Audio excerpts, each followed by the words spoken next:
Hello guys! Good day for today's video. Tayo ay mag skincare guys.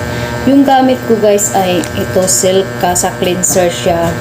At saka nilagyan ko ng kunting RDL number 2. Baby fish.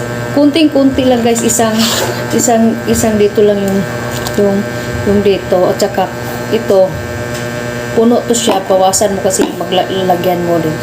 Ito yung kunti na lang natira. Ito yung pang cleanser ko. Hindi naman siya mahapdi kasi kunti lang yung nilagay nating RDL eh. At saka nilagay ito yung cleanser. Then yung sunod ko mag cleanser ay yung gamit ko ay ito.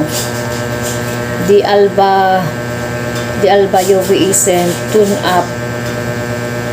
Ano to siya, yung SPF 50.